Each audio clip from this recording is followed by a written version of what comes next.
Hey, stop! Tu roules sur le boulevard BD et tu veux profiter de l'été? Alors, pourquoi ne pas faire quelques relectures d'albums parus il y a quelque temps? Bienvenue sur l'été de Boulevard BD. Hey, stop! Tu roules sur le boulevard BD? Cet album est fait pour toi. La louve boréale. Fraîchement débarquée sur le Nouveau Monde, Johanna cherche à se faire enrôler dans une expédition d'orpailleurs. Les hommes ne l'entendent pas de cette oreille. Une femme? Et puis quoi encore?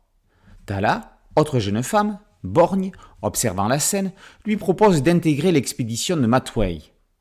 Johanna signe son engagement, mais va vite déchanter, dès le lendemain matin, quand elle va se rendre compte que les chercheurs d'or sont partis sans elle. Qu'à cela ne tienne, à quelques lieues de distance, elle va leur emboîter le pas, accompagnée d'une chienne qu'elle va recueillir. L'hiver arrive, les loups sortent des bois, les orpailleurs ne sont pas des gens remplis de bonnes intentions. Au milieu de tout ça, Johanna cherche à affirmer sa place. La louve boréale est une histoire que n'aurait pas renié Jack London.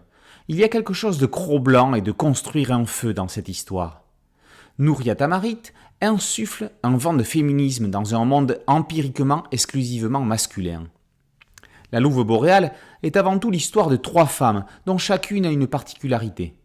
Johanna a une tache, un angiome sur la joue droite, Tala a perdu un œil, la vieille Opa a le visage à moitié brûlé.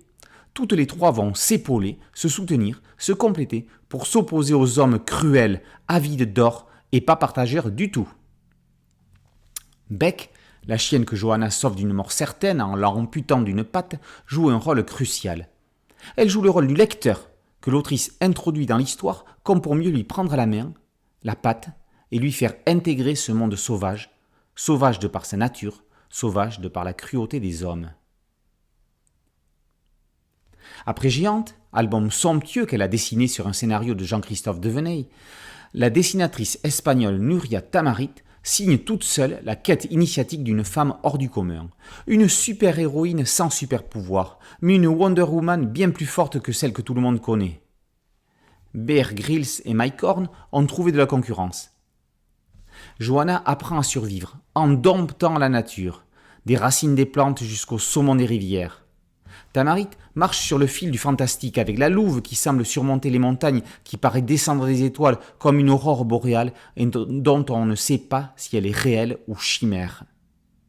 La dessinatrice adopte un découpage avec de grandes voire de très grandes cases, à l'ancrage épais comme les yeux noirs des personnages. Au XXIe siècle, il est encore possible d'écrire des contes dans tout ce qu'ils ont de plus universel. Nouria Tamarit le prouve avec cette louve boréale à l'intersection des mondes de Jack London et d'Hans Christian Andersen.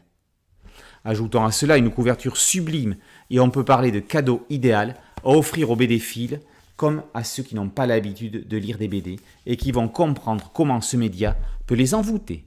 Une merveille. La louve boréale par Nouria Tamarit et par aux éditions Sarbacane. Boulevard BD, c'est un podcast audio et une chaîne YouTube. Merci de liker, de partager et de vous abonner. A très bientôt sur Boulevard BD. Ciao.